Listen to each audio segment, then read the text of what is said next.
करना, ठीक, कोई चीज रिफ्लेक्शन मतलब वो परावर्तित। तीसरा है ग्लूमी, ग्लूमी का मतलब होता है बच्चों उदास, क्या होता है, उदास, ठीक। और एक होता है स्टोर का मतलब मतलब स्थापित करना, ठीक, पुनर्स्थापित, पुनर्स्थापित करना, ठीक है ना, मतलब दोबारा से स्थापित करना, ये चीज होता है। अब भी आपको पता चल गया होगा कि हमारा विकल्प कौन सा सही होगा, ठीक, कौन सा विकल्प सही होगा बच्चों, ये तो पता चल गया होगा। ये भाई विष है, और विष का मतलब जहर, और दूसरा है जहर को नाश करने वाला, ठीक। तो यही ठीक ना, ऑप्शन के अकॉर्डिंग क्या हो जाएगा, पहला वाला सही होगा, क्योंकि प्रतिबिंबित करना ये होगा नहीं, उदास होगा नहीं, एक पुनर्स्थापित होगा नहीं बच्चों, तो यही हो जाएगा एंटीडोट, ठीक। एंटीडोट, वेनम का मतलब होता है जहर, ठीक है, विष, और ये है विष को नष्ट करने वाला। क्लियर हुआ? चलिए तो जल्दी से इसको स्क्रीनशॉट कर लीजिए। चलिए नेक्स्ट क्वेश्चन पर चलते हैं। अगला क्वेश्चन देखते हैं बच्चों। हमारा नेक्स्ट क्वेश्चन क्या है, देखिए ये सारे क्वेश्चन भी बच्चों अगर हम बात करें तो ये सारे के सारे क्वेश्चन भी मतलब 2-2 नंबर वाले होंगे, ये भी 2 नंबर का होगा और ये भी 2 नंबर का। तो ये सारे के सारे क्वेश्चन बच्चों, इसमें यही तो बेनिफिट है, अगर भी आपको याद है तो आप फटाफट लिखते चले जाइए, ठीक, पूरे के पूरे नंबर मिलते चले जाएंगे, ठीक, क्योंकि ज्यादा कुछ करना होता नहीं है, ठीक। पहला इसमें तीसरा क्वेश्चन कह रहा है कि a man who remains unmarried, ठीक, एक ऐसा व्यक्ति, ठीक, जिसकी शादी मतलब जिसका विवाह ना हुआ हो, है ना, लाइक दैट, जैसे हमें क्या कहेंगे लोग, ठीक, भाई हमारी अगर शादी नहीं हुई तो हमको क्या बोलेंगे, चलिए बताते हैं। तो आपके ऑप्शन क्या है बच्चों, ऑप्शन है लवर, ठीक, बैंकरप्ट, या फिर कह रहा है कि बैचलर, या फिर स्पिंस्टर, ठीक, कौन सा इसका विकल्प सही होगा। तो भाई सबका मतलब जानना बेहद जरूरी है, अगर आपको अर्थ ही नहीं पता बच्चों तो इसमें क्या है, थोड़ा गड़बड़ हो सकता है, ठीक। तो भाई कह रहा है कि जो अनमैरिड होता है, ठीक, जिसकी मतलब जिसका शादी विवाह ना हुआ हो, ठीक, तो पहला है लवर, लवर का मतलब होता है प्रेमी, तो क्या उसको अपन प्रेमी कहेंगे, बोलिएगा भाई, जिसकी शादी ना हुई हो वो प्रेमी है, कोई जरूरी थोड़ी ना, शादी विवाह के बाद भी तो प्रेम होता है, ठीक, तो ये प्रेमी होगा। तो दूसरा है जो बैंकरप्ट, देखिए बैंकरप्ट का मतलब होता है दिवालिया, जिसको पागल व दिवालिया कहते हैं, ठीक। तो भाई जिसकी शादी ना हुई हो वो क्या है, दिवालिया है, बताइएगा। अगर हमारी शादी नहीं हो तो क्या पागल और दिवालिया है? अरे नहीं भाई, आप सबकी भी शादी नहीं हुई तो पागल और दिवालिया थोड़ी कहलाओगे। तीसरा है ठीक बैचलर, बैचलर का मतलब क्या होता है जनाब, तो होता है कुंवारा, ठीक,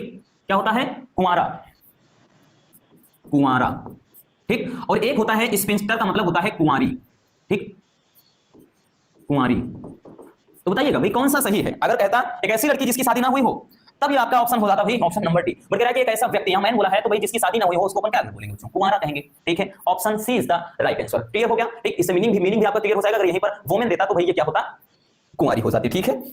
चलिए अगला क्वेश्चन देखते हैं क्या बच्चों। नेक्स्ट क्वेश्चन कह रहा है कि किथ एंड किन, किथ एंड किन का मतलब क्या होता है, किथ एंड किन का अर्थ होता है, ये आइटम और फ्रेज वाला है, तो किथ एंड किन का भी मीनिंग क्या होता है, ठीक। किथ एंड किन का मतलब होता है बच्चों सगे संबंधी, क्या होता है, सगे संबंधी। तो आपके ऑप्शन है बर्थ पेरेंट्स, एक फेक फ्रेंड्स, या फिर फ्रेंड्स, या फिर कह रहा है रिलेटिव्स। तो इसका मतलब समझिएगा भाई, कह रहा है कि बर्थ पेरेंट्स का मतलब जन्म देने वाले माता पिता, ठीक, जन्म देने वाले, यहां से माता पिता से संबंधित है ये, माता पिता, ठीक। दूसरा कह रहा है फेक फ्रेंड, ठीक, फेक का मतलब क्या होता है भाई, नकली दोस्त, नकली दोस्त, नकली दोस्त। तीसरा कह रहा है कि दोस्त, ठीक, बहुवचन में है, फ्रेंड्स जो होते हैं दोस्त लोग। अगला कह रहा है रिलेटिव्स, रिलेटिव का मतलब होता है सगे संबंधी, रिश्तेदार, सगे संबंधी। तो कौन सा सही होगा बच्चों, ये तो आपको पता चल ही गया होगा, ठीक, क्योंकि इसके मतलब हमने क्या बताया, इसके मतलब हमने बताया था भाई सगे संबंधी, सगे संबंधी। तो किथ एंड किन का मतलब होता है सगे संबंधी। तो इसके अकॉर्डिंग भाई ये कौन सा विकल्प सही होगा, तो option D is the right answer, ठीक। ऑप्शन डी क्या हो जाएगा, इसका सही विकल्प हो जाएगा। चलिए इसको जल्दी से छाप लीजिए, हो गया। चलिए अब चलते हैं बच्चों नेक्स्ट क्वेश्चन पर। अगला क्वेश्चन देखते हैं, क्वेश्चन नंबर 5, ठीक। क्वेश्चन नंबर 5 क्या कह रहा है उसको देखिएगा।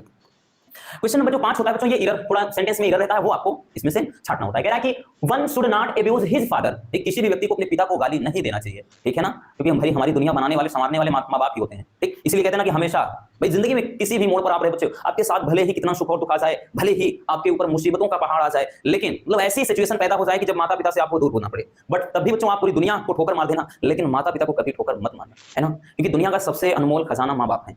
हालांकि पूरी फैमिली ही होती है बच्चों, क्योंकि दुनिया में वो हर एक वो काम आप कर सकते हो अगर पूरा परिवार आपके साथ है। अगर फैमिली नहीं है ना तो आप एकदम से कमजोर हो जाओगे, ठीक। परिवार की भी अगर तुम्हारी जो ताकत है ना वो परिवार से है, ठीक। इसलिए कभी माँ बाप से बिछड़ने का तो सोचना ही मत बच्चों, नहीं तो इतना ज्यादा अभिशाप लगेगा ना दुनिया में, ठीक। ऐसा कोई ईश्वर भी नहीं होगा, ऐसे कोई देव भी नहीं होंगे जो आपको बचा सकते हैं, ठीक है, इतना याद रखना। तो यही कह रहा है कि one should not abuse his father, किसी भी व्यक्ति को अपने पिता को गाली नहीं देना चाहिए। देखिए बच्चों यहाँ पर वन का मतलब किसी इकलौते से नहीं कहा गया है, वन का मतलब किसी एक व्यक्ति, वन यहाँ सभी से रिलेटेड है, यानी हर एक व्यक्ति से संबंधित है, उसको वन कहा गया है यहाँ पर, ठीक। यहाँ से वन का मतलब है कि किसी भी व्यक्ति को, तो यहाँ पर कोई पर्सनल इकलौता तो बात कह नहीं रहा है, इसमें बोल रहा है कि इधर कहां है, ऑप्शन दे दिया है शुड है, हिज है, नॉट है, वन है, ठीक। तो बच्चों यहाँ पर हमने बताया कि भाई ये वन है तो इसके अकॉर्डिंग ये भी होनी चाहिए। तो यहाँ से क्या हो जाएगा, ये वन ना होकर के यहाँ पर ये हो जाएगा बच्चों क्या चीज, वंश, ठीक, ये वंश हो जाएगा। अगर यहाँ ही होता तो हिज होता, सी होता तो हर होता। तो भाई इरर कहां है, तो इरर हिज वाले में है, ठीक। इरर कहां है बच्चों, तो इरर हिज वाले में है, तो यही इसका सही विकल्प हो जाएगा। क्लियर, तो इस तरह से आपका इरर छाटना होता है, ये भी 2 नंबर में पूछा जाएगा, ठीक है। चलिए अब शुरुआत होती है यहाँ से बच्चों नरेशन, ट्रांसफॉर्मेशन, सेंटेंस सिंथेसिस और एक होमोफोन्स, ठीक। यहाँ से इसमें भी प्रत्येक क्वेश्चन जो होता है, ठीक, इसमें भी एक हर एक मतलब टॉपिक में 2-2 क्वेश्चन होंगे, एक करना होता है, ठीक। ये भी हर एक क्वेश्चन 2 नंबर का पूछा जाएगा। ठीक, चलिए जैसे इसमें कह रहा है कि चेंज एनी वन, भाई एनी वन, एनी अलग है, वन अलग है, ठीक, any one of the following sentence to indirect speech. कह रहा है कि इन दोनों में से कोई एक इनडायरेक्ट स्पीच में कन्वर्ट करिए, और आपको भी वहां पर इसी तरह से बोला जाएगा एग्जाम में भी, और आपको दोनों में बच्चों एक करना होगा। ठीक, कह रहा है कि माई ब्रदर सेड, मेरे भाई ने कहा, मैं यू लिव लॉन्ग, मैं यू लिव लॉन्ग यानी तुम्हारी उम्र जो है वो क्या हो, लंबी हो। ठीक, यानी तुम्हारी उम्र लंबी हो या तुम दीर्घायु हो जाओ। ठीक हो, तो यहां पर भाई इसको बनाना है इनडायरेक्ट स्पीच में, किसमें कन्वर्ट करना है बच्चों, तो इसे इनडायरेक्ट स्पीच में कन्वर्ट करना है।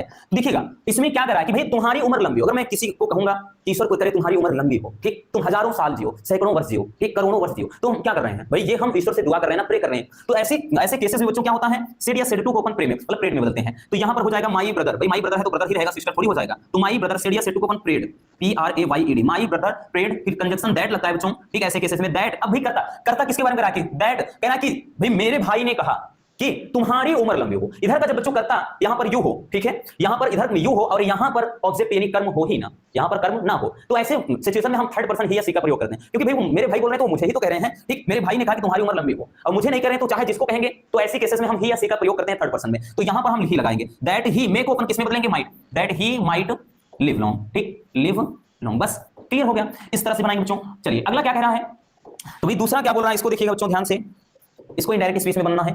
दूसरा बोल रहा है कि the teacher said to me, teacher ने मुझसे कहा, honesty is the best policy, ईमानदारी एक अच्छी नीति है। ठीक, ईमानदारी क्या है, एक अच्छी नीति है। कहने का मतलब भाई दुनिया में ईमानदारी बहुत ही खूबसूरत चीज होती है। ठीक, हमेशा आपको पुरस्कार देगी। तो ऐसे केसेस में भाई इसमें करना क्या है, तो सबसे पहले अपन जो भाई इधर लिख लेते हैं, द टीचर सेड या सेड टू को अपन किसमें बदलेंगे, टोल्ड मी। ठीक, कंजक्शन क्या लगाएंगे, दैट लगाएंगे, भाई इसके स्थान पे दैट लगाएंगे। ठीक, दैट, अब देखिएगा बच्चों, जब भी हमने एक चीज बताया था, जब भी रिपोर्ट मतलब ये जो रिपोर्टेड स्पीच होता है, ठीक, रिपोर्टेड स्पीच का जो भी बच्चों ये दिया हुआ सेंटेंस होता है, अगर इसमें कोई कहावत हो, मुहावरा हो, सार्वभौमिक सत्य हो, ठीक, ये सब चीजें हो, तो ऐसे केसेस के में इसके टेंस में कोई बदलाव नहीं करते। ये सत्य है बच्चों की ईमानदारी क्या है, सबसे अच्छी नीति है। ठीक, ये सत्य है। जैसे इसके पहले बताया कि सूर्य पूरब में निकलता है, ठीक है, ये जैसे गुलाब में कांटे होते हैं, तो भाई पौधा जो ये देखो जनरली जो चीजें 2 और 2 4 होते हैं, ठीक, इस तरह से जैसे ये कहा जाए। ठीक, तो इतना याद रखना बच्चों कि ये सबके सब अगर सार्वभौमिक सत्य है, कहावत है, मुहावरा है, कुछ भी है, तो इसमें कोई बदलाव नहीं करते, पूरा छाप देते हैं। तो लिखेंगे that honesty is the best policy. ठीक, honesty is the best policy, clear हुआ। तो इस तरह से बनाते हैं, ठीक है ना। चलिए जल्दी से इसको भी स्क्रीनशॉट करना हो कर लीजिए। चलिए हो गया, अब चलते हैं बच्चों नेक्स्ट क्वेश्चन की तरफ। अगला क्वेश्चन देखते हैं। जो अगला क्वेश्चन है बच्चों, ये भी, इसमें भी हर एक क्वेश्चन बात करें तो बच्चों आपके, ठीक, इसमें भी ये 2 नंबर का होगा, ये भी क्वेश्चन 2 नंबर का। हमने बोला ना कि सब में एक एक करना होगा, 2-2 नंबर के क्वेश्चन होंगे। ठीक, चलिए देखिए इसमें बोल रहा है कि change any one of the following sentence as directed, यानी क्वेश्चन में जैसा दिया है उसी के अकॉर्डिंग चेंज करिएगा। ठीक, और एनी वन बोल रहा है ना भाई, एनी वन मतलब कोई एक करना है। ठीक, हम तो दोनों करके बता रहे हैं, बट आपको एग्जाम के टाइम पे एग्जाम में क्या करना, एक करना है। ठीक, ऐसा नहीं कि भाई दोनों आ रहा है, होशियारी में दोनों कर दो, नहीं बच्चों, जो है उसको भी गलत काट देगा। ठीक, आप सोच रहे हो कि दोनों के नंबर मिले, गलत काट दिया। जितना कहा जाए केवल उतना करना है, बस इतना याद रखना। ठीक है, चलिए बोल रहा है कि आई वेंट टू आगरा, मैं आगरा गया, I met my friends there. ठीक, और मैं अपने दोस्त से मतलब वहां मिला। इसको बोल रहा है कंपाउंड सेंटेंस में, भाई इसको क्या कह रहा है, कंपाउंड सेंटेंस में कन्वर्ट करना है। ठीक, तो यहां पर भाई कह रहा है कि मैं आगरा गया, मैं अपने दोस्त मतलब मैं वहां अपने दोस्त से मिला। तो इसको अपन जब एक सेंटेंस में लिखेंगे क्या कहेंगे कि मैं आगरा गया और अपने दोस्त से मिला। ठीक, तो इसको लिखेंगे बच्चों कि I went to Agra, I went to Agra, कि मैं आगरा गया, एंड फिर आई लिखने की जरूरत है नहीं, क्योंकि वो तो हमने आगे ही लिख दिया, and met my friend there, और वहां अपने दोस्त से मिला। ठीक, मतलब इसका क्या हो गया कि मैं आगरा गया और वहां अपने दोस्त से मिला। ठीक, एकदम सिंपल तरीके से। दूसरा क्वेश्चन कह रहा कि आई मेट ए गर्ल, मैं एक लड़की से मिला, सी वाज वेरी क्लेवर, वो बहुत ही चालाक थी। ठीक, मैं एक कह रहा कि लड़की से मिला, वह बहुत चालाक थी, और इसको बच्चों कन्वर्ट करना है अपने को किसमें, तो अपने को कन्वर्ट करना है सिंपल सेंटेंस में। ठीक, तो यहां पर भाई अगर इसको हम एक सेंटेंस में तोड़ मरोड़ कर लिखेंगे, कैसे करेंगे, ये तो करेंगे ना कि मैं एक बहुत ही चालाक लड़की से मिला। ठीक, भाई यही तो कह रहा है कि मैं एक लड़की से मिला, वह बहुत चालाक थी, तो इसको हम सिंपल तरीके से कैसे एक्सप्लेन करेंगे, यही तो बोलेंगे बच्चों कि मैं एक चालाक लड़की से मिला। ठीक, तो क्या लिखेंगे बच्चों, I met a very clever girl, बस हो गया भाई कि I met a very clever girl, कि मैं एक बहुत ही चालाक लड़की से मिला। सीधी सी बात है बच्चों। ठीक, तो इस तरह से बनाते हैं, ये सबके सब एकदम सिंपल होते हैं, और वैसे भी जितने भी बच्चों ने रखा है ये सब आपके प्रीवियस ईयर के 2018, 20, 22 ऐसे करके 21 ऐसे सब पूछे गए हैं। ठीक है, चलिए इसमें देखते हैं। तो भाई दूसरे वाले में यानी अगला जो है इसमें कह रहा है ये ट्रांसफॉर्मेशन वाला है, कह रहा है चेंज एनीवन एक of the following sentence as directed. इसमें भी करना है कि भाई क्वेश्चन में जैसा दिया है उसके अकॉर्डिंग चेंज करना है। पहला कह रहा है कि I have taken my food, तो इसको भाई कन्वर्ट करना है पैसिव वॉइस में। ठीक, और दूसरा क्या कह रहा है कि no other flower is so sweet as the rose, कि अन्य कोई फूल इतना सुंदर नहीं है ठीक जितना कि गुलाब, और इसको सुपरलेटिव डिग्री में कन्वर्ट करना है। ठीक, तो इसको करेंगे क्या बच्चों, तो सबसे पहले बनाते हैं इसको आई हैव टेकन माय, मतलब सॉरी माय नहीं है, आई हैव टेकन फूड। तो इसको कैसे बनाएंगे बच्चों, ये चीज जो फूड है भाई इसको आगे लाएंगे तो ये सब्जेक्ट का काम करेगा, तो हो जाएगा बच्चों फूड। अब ये भोजन है तो भाई सिंगुलर, ठीक, यहां पर हेल्पिंग वर्ब यूज करेंगे हैज हैव, तो भाई इसमें हैव नहीं बल्कि हैज लगाएंगे, फूड हैज बीन वर्ब की थर्ड फॉर्म लगाएंगे तो वो चीज हो जाएगा टेकन भाई बाई। अब ये जो सब्जेक्ट है इसको वर्ब में मतलब ऑब्जेक्ट में कन्वर्ट करेंगे। ठीक, ऑब्जेक्ट में तो क्या हो जाएगा मी, ठीक, तो हो जाएगा food has been taken by me. अब देखिए इसमें बोल रहा है कि भाई no other flower is so sweet as the rose, कह रहा कि अन्य कोई फूल इतना खूबसूरत या इतना सुंदर नहीं है जितना कि गुलाब, और बोल रहा है कि सुपरलेटिव डिग्री में कन्वर्ट करना है। तो इसको क्या लिखेंगे बच्चों, लिखेंगे the rose is the sweetest, क्योंकि सुपरलेटिव डिग्री में क्या एस या एस टी लगाते हैं, ठीक, स्वीटेस्ट फ्लावर, बस और कुछ भी नहीं करना बच्चों। लिखेंगे कि the rose is the sweetest flower, ठीक, जो गुलाब है वो सबसे सुंदर फूल है, बस इतना याद रखना, ठीक है। समझ में आया रसगुल्लों, इस तरह से अपने को करना होगा, ठीक। और पूरे आसान नंबर होते हैं बच्चों, एकदम सिंपल वाले रहते हैं, बस थोड़ा सा दिमाग लगाना है और एकदम क्लियर हो जाता है, ठीक। चलिए जल्दी से इसको स्क्रीनशॉट कर लीजिए।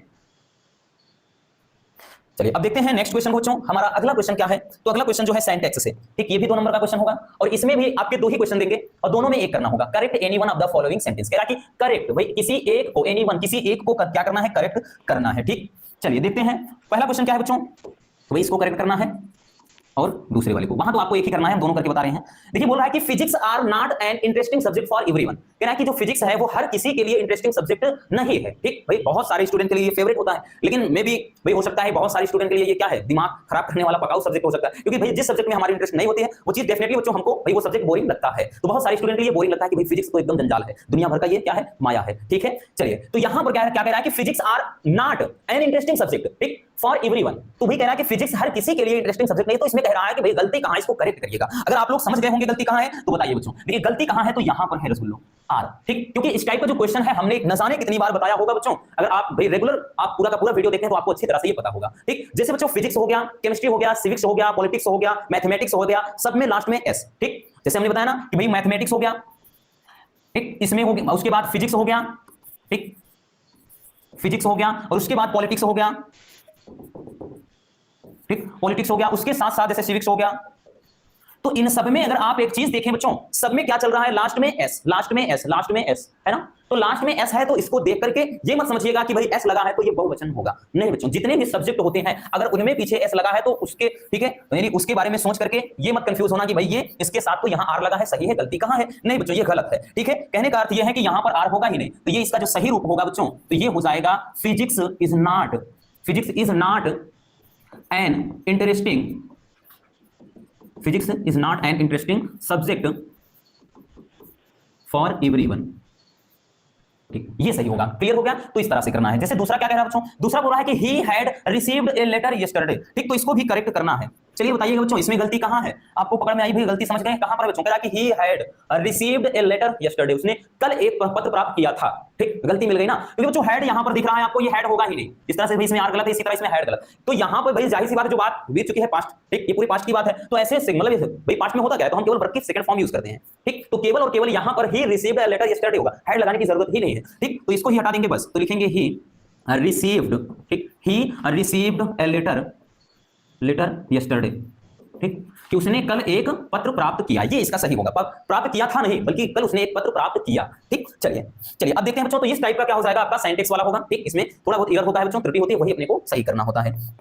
चलिए अगला क्वेश्चन देखते हैं। तो अगला क्वेश्चन जो पूछा जाएगा बच्चों ये होमोफोन से होगा, ठीक। इसमें होता क्या है, एक जैसे उच्चारण वाले इसमें 2 अलग अलग डिफरेंट वर्ड्स होते हैं और उनको भाई उनमें से किसी एक को क्या करना है आपको, ठीक, उन दोनों का जो पेयर है अलग अलग उसका एक सेंटेंस बनाना है, ठीक है। तो इसमें भी 2 होंगे, दोनों में कोई एक करना होगा, 2 नंबर का ये भी होगा। तो जैसे पहला है बेल और यहाँ पर है कि भाई फ्लोर और फ्लोर, तो भाई देखिए पढ़ने में एक जैसे होंगे बच्चों, लेकिन दोनों का अर्थ अलग अलग, ठीक। यहाँ पर देख रहे हैं क्या दिया है, बेल दिया है बच्चों, और दूसरा क्या दिया है, ये भी बेल ही पढ़ा जाएगा, ठीक, लेकिन दोनों का अलग अलग अर्थ है, वही चीज अपने को करना होगा, वहां पर आपको कोई एक सेंटेंस बनाना होगा। देखिए बच्चों इस वाले बेल का मतलब, ठीक, जो इस वाले बेल का मतलब क्या होता है, तो गठरी होती है, क्या, गठरी तो समझ ही रहे होंगे, ठीक। और ये वाले बेल का मतलब होता है जमानत, ठीक, जमानत, समझ गए। अब इसको एक सेंटेंस बनाना होगा, आपको क्या करना होगा, एक सेंटेंस बनाना होगा, ठीक। तो भाई एक सेंटेंस बनाना होगा, जैसे तो लिखेंगे कि he was carrying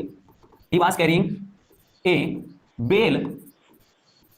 bell of cotton, ठीक, कि वह जो कॉटन है यानी रुई है, कपास जिसको कहते हैं, वह रुई का एक गट्ठर या एक गठरी ले जा रहा था, ठीक, मतलब वह रुई की एक गठरी ले जा रहा था। आप इज लगाकर बना दीजिए, कोई दिक्कत ना, कुछ भी बना दीजिए, या महेश, दिनेश, सुरेश, रमेश, कोई नाम लिखना चाहें लिखिए, आप एक कोई सेंटेंस बनाइए बस जो आपके दिमाग में आ जाए, जिसमें ये बेल शब्द है, ठीक, यानी यहाँ पर जो भी दिया है वो चीज रहे, बस इतना याद रखना, ठीक। दूसरा कह रहा है बेल का मतलब जमानत होता है, ठीक, तो इसको अगर हम बनाएंगे बच्चों तो यहाँ पर लिख देंगे कि भी महेश वाज रिलीज्ड, ठीक, Mahesh was released on bail. जो महेश है वो क्या है, बेल पर उसको जमानत मिली है, ठीक, मतलब महेश को बेल पर जमानत दी गई है या छोड़ा गया है महेश को, ठीक, समझ में आया। चलिए तो इस तरह से हो गया। अब दूसरा है जैसे ये चीज है, हालांकि आपको तो एक करना है लेकिन हम बोल रहे हैं ना, ठीक, इसमें भी आपको फ्लोर और इस वाले फ्लोर का अर्थ दोनों का अलग अलग बनाना है, ठीक।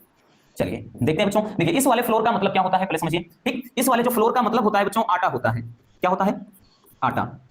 और इस वाले फ्लोर का मतलब समझ ही रहे हैं फर्श होता है, ठीक, फर्श होता है। फ्लोर का मतलब आटा, तो एक कोई ऐसा सेंटेंस बनाइए भाई जिसमें फ्लोर आए, ठीक, यानी आटा वाटा का नाम हो, ठीक। तो यहां पर लिख देंगे, जैसे लिखेंगे बच्चों price, price of floor is going up, is going up day by day. एक कोई भी सेंटेंस बना लीजिए कि जो भाई कह रहा है कि जो आटे का दाम है दिन प्रतिदिन बढ़ रहा है, ठीक, गोइंग अप का मतलब बढ़ रहा है, तो यही चीज कह रहा है कि भाई जो आटे का दाम है दिन प्रतिदिन बढ़ रहा है, तो एक सेंटेंस बना दिया। दूसरा है फ्लोर, तो आई वांट, ठीक, आई वांट जैसे मैं चाहता हूं फर्स्ट फ्लोर, ठीक, आई वांट फर्स्ट फ्लोर, कि भाई मैं फर्स्ट फ्लोर चाहता हूं, बस ऐसे कोई बना दीजिए। तो बच्चों ये अपने मन से आप कोई एक सेंटेंस बनाएंगे, ठीक, दो आपके होंगे, ठीक, दोनों में कोई एक ही पेयर का दोनों का ऐसा अर्थ लिखना होगा, ठीक है, चाहे आप ऊपर वाले का लिखेंगे चाहे दूसरे का, इतना याद रखना। और दोनों के भाई आपको मतलब किसी एक का ही लिखना होगा, 2 नंबर आपको सिंपल तरीके से मिल जाएंगे, ठीक है। चलिए बच्चों ये काफी इंपॉर्टेंट है, देख लीजिएगा एक बार।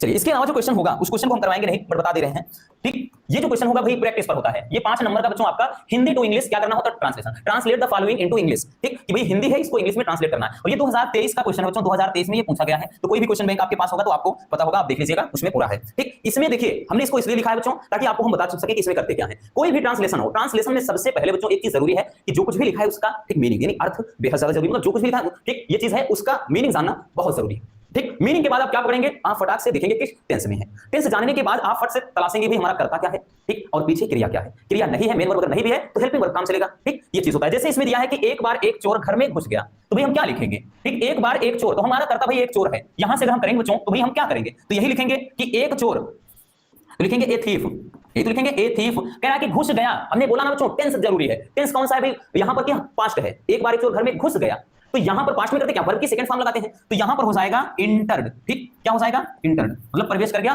घुस गया, कहां पे, इन हाउस, घरवा में, ठीक है, कहां पे बच्चों, तो घरवा में घुस गया, वन मतलब एक बार यहां वंश लगा दीजिए, ठीक।